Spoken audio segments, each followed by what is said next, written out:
نعم خويا امين. اسمعني اخي الكريم، اسمعني يعني سمعت تقريبا نسمع خويا العزيز، تقريبا سمعتها. اسمع رايي خويا العزيز. اولا خويا انا ضد انك تطلع مع هذو الناس، هذا رايي مع خالص الاحترام ليك، انت حر طبعا وما عندي حتى سلطه عليك، وهذا شيء بصح كي نسمع انا يسبوا في بلادي وفي الشهداء تاعي وفي بلادي ما نرضاش. تفضل امين خويا، تفضل اسمح. تفضل دقيقه. تفضل. عندي قناعتي من يوم ما بدات اليوم. خويا لما واحد يفتح لايف ويبقى يسب فيا انا كامين مليط مثلا، يسب فيا هو وصحابه، يسبوا فيا انا كامين. لما يعدي واحد يعرف صح. امين مليط ويلقاو جماعه يسبوني لا حدث. لكن صح. لما يجي امين مليط يطلع معاهم في القاست، وحتى لو ما يسبونيش لفظا لكن يهينوني في المعامله، يضيقوا علي، يحطوا لي ميوت، يهددوني، يقولوا لي تسكت ولا تنزل وكذا. فهكذا واش درت انا اعطيته شرعيه للشرعيه، وانا اهنت نفسي بيدي. نفس المنطق لو خليتوهم حمله دعه ينبح وحيدا، اول ما تعطوهمش الشرعيه للسبان. ثانيا يا ريتهم كانوا رجال ويناقشوا كيما ندير انا مع المراركه. لما يطلع لي مروكي مربي ومحترم والله ما نهينه وما نهين. هذه اللي غايدتني فيك، انك تحترم. شوف يا امين، تفضل يا اخويا دقيقه الله يخليك، خليني نكمل. ما نهينهم، لا نهين شخصه، لا نهين الملك نتاعو، المقدسات والمعبودات نتاعو كلها ما نهينهاش، لاني متربي، لاني انساني قبل ما نكون جزائري. انا انسان، انا بنادم، انا انسان طلع لي بالخير ما نقدرش ناذيه بس انا مانيش حقار، ولن استغل السلطه اللي عندي اني في بثي باش نهي الناس. ما تربيتش هكذا.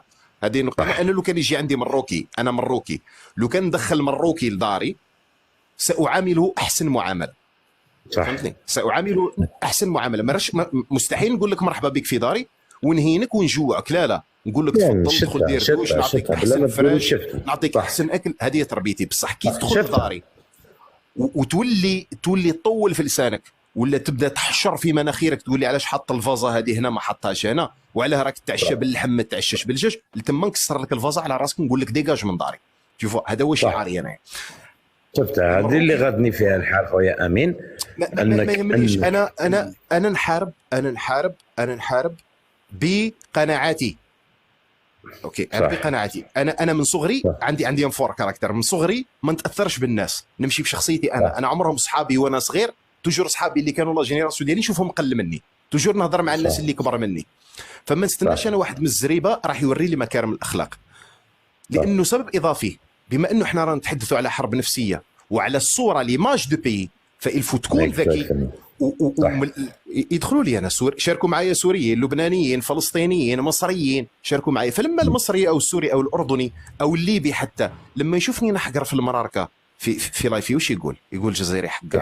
وحتى لو الجزائري دقيقه، لا حتى لو الجزائري، لو انا او نحن كجزائريون عندنا كامل الحق، صدقني سنفقده بمجرد ما نتعاملوا بهذا الاسلوب. لذلك التعامل باخلاق راقيه وباخلاق عاليه هو داخل في الحرب النفسيه، حتى لا تشوه صوره الجزائري. لازم الصوره تاع الجزائري يبقى الجزائري هو اللي رجله، حتى لو الطرف الاخر كان قليل تربيه وكان قليل حياه وكان قليل ادب. هذه نقطه. النقطه الثانيه صدقني مهما كنت مثقف، مهما كنت رجله، مهما كنت ذكي، مهما كنت محاور جيد، مهما كانوا عندك لي ريفلكس في الحوار، مهما كانت عندك سرعه البديهه، يا اما تجاوب مباشره او تسخر من السؤال او تلتف على السؤال، صدقني من كثر الاستفزاز ومن كثر التعامل الدنيء اللي مش راقي ستستفز. وعندما تستفز، وإحنا جزائريين ودمنا يغلي فعندما تستفز ستفقد أولا التركيز، ستفقد اللسان المحترم وتقع في المحظور. وبعدها وش يقول لو يا فؤاد رجاء أخي الكريم خليني نهضر، رحم والديك، بس كان ديجا مقلق وزيد قلقتني أنت كي خسرت في البداية. خليني كيف شوف لما انت تطيح في البياج وش يدير لك؟ يقول لك شاهدوا الجزائري كيفاش غلبناه، وتعطي له فرصه ليه وللذبان اللي عنده في اللايف بان يعيش نصر وهمي مفاده بانه الجزائري يتقلق لانه ما عندوش الحجه، مفاده بأنه الجزائر يتقلق لأنه ما عندوش القدرة على الرد. مفاده أنه الجزائر يتقلق لأنه الطرف الآخر أفحمه and definitely this is not true. بالمطلق هذا ليس صحيح، لأنه احنا نتعصبوا، لأنه احنا دمنا حامي. فبالتالي مشاركتي أنا عند هذا الهيشر، عند هذا الرعاع، لا عندها فائدة واحدة، والله ما عندها فائدة واحدة. عندها مضرات، عندها استفزاز لبقية الجزائريين، ولما الجزائريين انت اكيد متبعينك، لما تدخل عنده انت راح يزيدوا يجوا وراك جزائريين، ممكن عندك اصحابك يبقاو يسمعوا فيك، فانت بشكل او باخر تساهم في تضخيم البث وتكبيره وتوسعته، وتساهم بانه البث نتاعو يدخل اكسبلور. اوكي، ومن فوق هذا الشيء تطلع وانت في جميع الحالات خسران. حتى لو كنت، شوف نعطيك مثال، والله لو نفحموا بمداخله الشعر نتاع راسه نطيره له، واش راح يدير لي؟ سيسخر مني او يستفزني. واش يدير لي؟ كي نجي نهضر تك ينزلني. فالهيشر اللي عنده اعطي لمو واعطيتي ليه العصير، لانه خصنا نفهموا حاجه، نحن لسنا بمبارزه شخص شعب راقي او شعب مثقف، نحن بصدد مبارزه قوم على جهاله، قوم جاهل حرفيا، قوم مخدر، مغيب، دماغه ممتلئه بالاكاذيب وبالجنون. ضيف عليها حقده على الجزائر. فالانسان الحاقد ينتظر اي زله، اي هفوه، اي سقطه للطرف الاخر ويبدا يصفق. كي درتي لمو، كي درتي ليه واعطيتي ليه العصير. هذه نقطه. بالنسبه للنقطه اللي حكيت، قلت لهم خوتي الله يخليكم حطوا في 300 رجاء، ميلينا وسيما او ميليندا وفؤاد، لانه كاين صوت او يجي رجاء.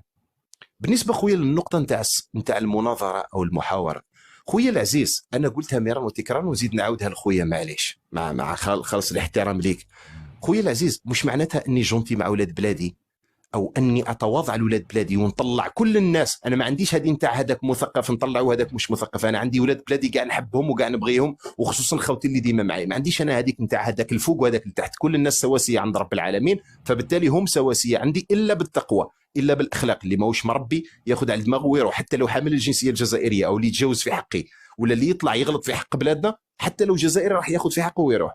خويا العزيز انا مع البرانيين، باش تعرف خوك فقط، انا نعطي قدر العمري خويا العزيز. انا مانيش قليل، انا مانيش قليل. كيفاش انا امين مليط اللي كنت احاور الوزراء والويه الجيوش، وكنت ناس مسؤولين نحكي معاهم في التليفون، نضرب معاهم بالساعه وبالساعتين، ودرت تكويني في قناه الجزيره، نجي نتحاور مع عريان ام فاغابون اسمه الفاس ولا الكاس ولا الطاس ولا مانيش عارف، يمشي بماماه.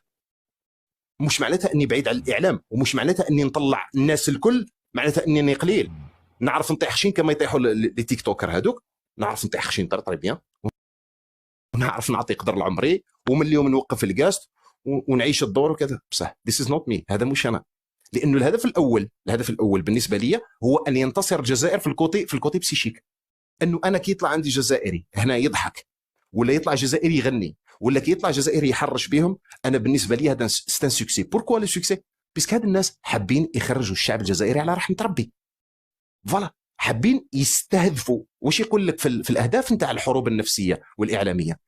هدفان رئيسيان اثنان، هو اختراق العقل، لافاج سيرفو، يدير لك لافاج سيرفو، اكذب حتى تصير الكذبه حقيقه. اوكي، حتى ينالوا من عقلك. والهدف الثاني الرئيسي هو النيل من معنويات الخصم،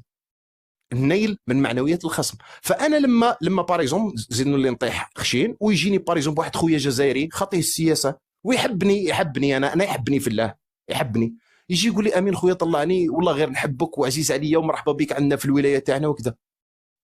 علاه نزيد نبريزيه ونزيد نشحنه وكذا ونقول له لا ما تطلعش، انا نطلع المثقفين فقط وكذا وكذا. لا، انا بالنسبه لي كي يطلع معايا ونسمباتيزي وانا هو نقصر ونضحكوا، بالنسبه لي رانا منتصرين. ولاحظهم كل ما يشوفوا القاست الجزائري عندي هنا، انا نحكي على عندي هنا لاني ما بقيت ندخل حتى لايف، يدخلوا عندي هنا يبداو نضحكوا ونقصروا. واش يقولوا؟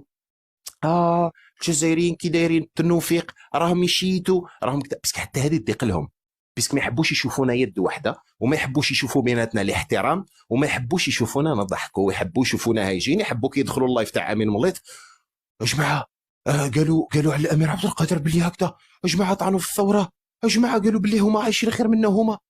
شامي نعرفوا قدر الجزائر، نعرفوا تاريخ الجزائر. انت جيت تبروفوكيني، انا اللي نخرجك على رحمه ربي، بس انا نعرف قدر بلادي ونعرف قدر بلادي، وكي ندافع على بلادي ندافع عليها بالحق مش بالخرطي. ما نروحش نزيف الاخبار، هما كلهم كل اخبارهم زيف، كل اخبارهم زيف.